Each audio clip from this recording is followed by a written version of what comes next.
Día 217.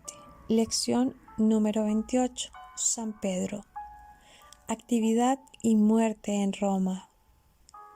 Es un hecho histórico indisputablemente establecido que San Pedro trabajó en Roma durante la última parte de su vida y finalizó su vida terrenal por el martirio.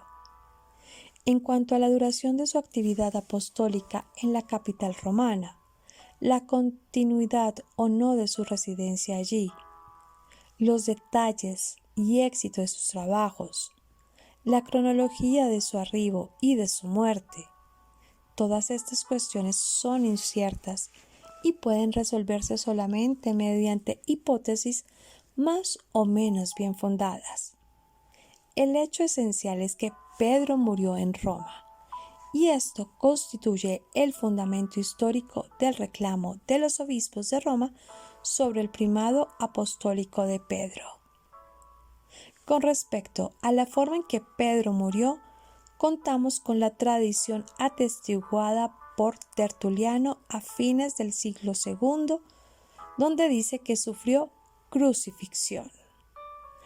Orígenes sostienen también que Pedro fue crucificado en Roma con su cabeza hacia abajo, como él mismo había deseado sufrir.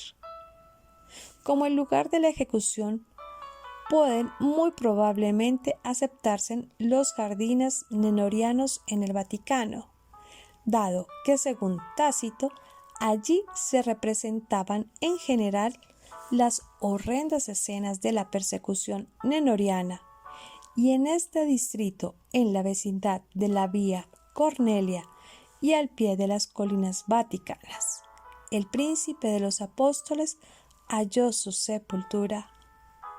Por un tiempo, los restos de Pedro descansaron con los de Pablo en una cripta en la Vía Apía, en el lugar Catacumbas, donde ahora está la iglesia de San Sebastián. Los restos habrían sido probablemente llevados allí a comienzos de la persecución valeriana en el año 258, para protegerlos de la amenaza de profanación cuando fueron confiscados los sepulcros cristianos. Fueron más tarde restituidos a su previo lugar de reposo, y Constantino el Grande hizo erigir una magnífica basílica sobre la tumba de San Pedro, al pie de la colina vaticana. Esta basílica fue reemplazada por la actual de San Pedro en el siglo XVI. La cripta, con el altar construido sobre ella, ha sido el más venerado santuario de un mártir en Occidente, San Pedro y el Papado. En el Nuevo Testamento podemos encontrar amplia evidencia que Pedro fue el primero en autoridad entre los apóstoles. Cada vez que los apóstoles son nombrados, Pedro encabeza la lista. Algunas veces aparece solamente Pedro y aquellos que estaban con él. Pedro era el primero que generalmente hablaba en nombre de los apóstoles y aparece en muchas escenas dramáticas. En Pentecostés, Pedro fue el primero que predicó a la multitud y fue Pedro quien realizó la primera curación milagrosa en la naciente iglesia. También fue Pedro a quien vino la revelación de que los gentiles fueran bautizados y aceptados como cristianos. Su preeminente posición entre los apóstoles estaba simbolizada en el mismo principio de su relación con Cristo. En su primer encuentro, Cristo le dijo a Simón que su nombre sería cambiado a Pedro, que se traduce como roca. El hecho es que aparte de la única vez que Abraham es llamado roca, en Isaías capítulo 51 versículos 1 y 2, en el Antiguo Testamento, solamente a Dios se le llamaba roca. Promesas a Pedro.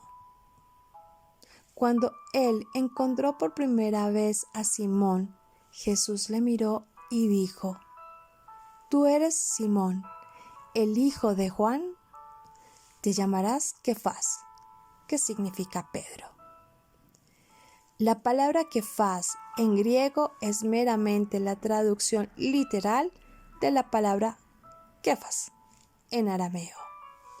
Luego, después que Pedro y los otros discípulos estaban con Cristo, ellos regresaron otra vez a Cesarea de Filipo, donde Pedro hizo su profesión de fe.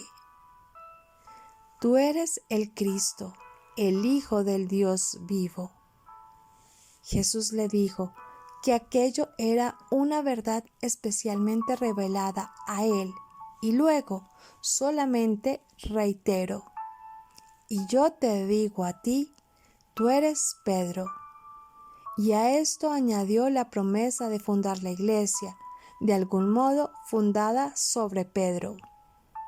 Entonces, dos cosas muy importantes les fueron dadas a los apóstoles. Todo lo que ates en la tierra será atado en el cielo, y todo lo que desates en la tierra será desatado en los cielos. Aquí, Pedro fue distinguido con la autoridad de perdonar los pecados y elaborar las reglas disciplinarias. Luego, los apóstoles recibieron similar poder, pero en este caso particularmente, aquí lo recibe Pedro de modo singular. También fue solamente a Pedro que se le prometió: Te daré las llaves del reino de los cielos. Leer Mateo capítulo 16, versículo 19. Finalmente, después de la resurrección, Jesús se apareció a sus discípulos y les preguntó por 3 veces a Pedro: ¿Me amas? En arrepentimiento por sus 3 negaciones, Pedro hizo una triple afirmación de amor. Entonces Cristo, el buen pastor, dio a Pedro la autoridad que él había prometido: Apacienta mis ovejas. Esto específicamente incluía a los otros apóstoles, desde que Jesús le preguntó a Pedro: ¿Me amas más que estos? La palabra estos se refiere a los otros apóstoles que estaban presentes. Esto sucedió para que se cumpliera la profecía hecha antes de que Jesús y sus discípulos estuvieran por última vez en el Monte de los Olivos. ¿Quién es la roca? Fijémonos en el verso clave: Tú eres Pedro, y sobre esta piedra edificaré mi iglesia. La discusión sobre este verso siempre ha versado sobre el significado de la palabra piedra o roca. ¿A quién se refiere Jesús? Desde que el nuevo nombre de Simón Pedro por sí solo significa roca, la frase puede ser reescrita como: Tú eres roca, y sobre esta roca yo construiré mi iglesia. El juego de palabras es obvio, pero muchos comentadores, deseando evitar lo que sigue después de esto, el establecimiento del papado, han sugerido que la palabra roca no puede referirse a Pedro. Debe referirse a su profesión de fe o a Cristo mismo. Basílica de San Pedro. La Basílica de San Pedro es el mayor templo de la cristiandad.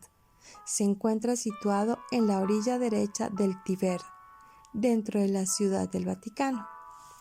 La basílica primitiva, con 5 naves y consagrada en el año 326, fue construida por el deseo de Constantino sobre la tumba del apóstol. San Pedro se convirtió rápidamente en uno de los lugares preferidos por los romanos, quienes ya antes del fin del imperio, en el año 476, empezaron a asentarse en la zona, donde aprovecharon los antiguos y gloriosos restos del Imperio Romano. Los fieles acudían a San Pedro para venerar las sagradas reliquias guardadas en el templo, el cuerpo del apóstol, el de su hija Petronila y los restos mortales de algunos de sus discípulos, un fragmento de la cruz y sobre todo la célebre Verónica, el velo donde quedó grabado el rostro de Jesús. En el año 1289, el Papa Nicolás IV enumeró las reliquias de la basílica mencionando, en el primer lugar, la Verónica y en el segundo, el cuerpo del apóstol. La importancia concedida por el pontífice a la Verónica se explica porque ésta representa la auténtica imagen del rostro de Jesús y también recogía las pequeñas partículas dejadas en la tierra por su cuerpo, en recuerdo de su sacrificio por los hombres. Durante los jubileos, la Verónica se exponía públicamente todos los viernes y cuando se celebraba una fiesta solemne.